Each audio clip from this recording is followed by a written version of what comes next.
እኔን የማይወድ ሴጣን ያለበት ሰው ብቻ ነው እያለች በቲክቶክ ሩታ ሀብቴ ቅውጥ እያደረገችው የዳኒ ፎቶ እና የራሷን የነበረው ፎቶ ወይም ደግሞ ፕሮፋይል ቀየር አድርጋ እኔን የማይወድ ሴጣን ያለበት ሰው ብቻ ነው እያለች መታለች።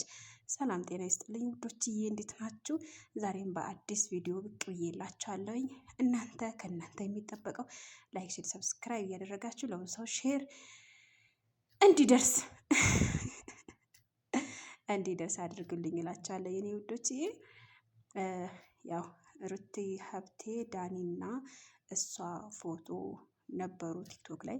ከዛ የእሷ የራሷ አድርጋ ምን ብላ መታለች? እኔን የማይወድ ሴጣን ያለበት ሰው ብቻ ነው እያለች መታለች። ውዶችዬ አንዳንድ ጊዜ ሴጣን ያለበት ሰው አይወደድም።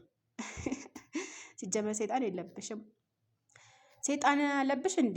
ሴጣን ያለበት ሰው ብቻ ነው እኔን መጥላት የሚችለው ብለሽ መተሻል። ስለዛ ሴጣን ያለበት ሰው ሩታን መውደድ አይችልም። ውዶችዬ ቲክቶክ ላይ ሩታ ሀብቴ ከዳኒ ጋር ያለው ግንኙነት አቋርጣለች መሰለኝ። የራሷን ፎቶ ፒክቸር ልጥፍ አድርጋ እኔን የማይወደድ ሴጣን ያለበት ሰው ብቻ ነው ብላ መታለች። ስለዛ ከዳኒ ጋር እውነት እንደተጣሉ መረጃ ቲክቶክ ላይ አስቀምጣለች። ውዶችዬ ሄዳችሁ ማየት ትችላላችሁ። ሩታ ሀብቴ ብላችሁ ቲክቶክ ላይ ያለላችሁ መልካም ቀን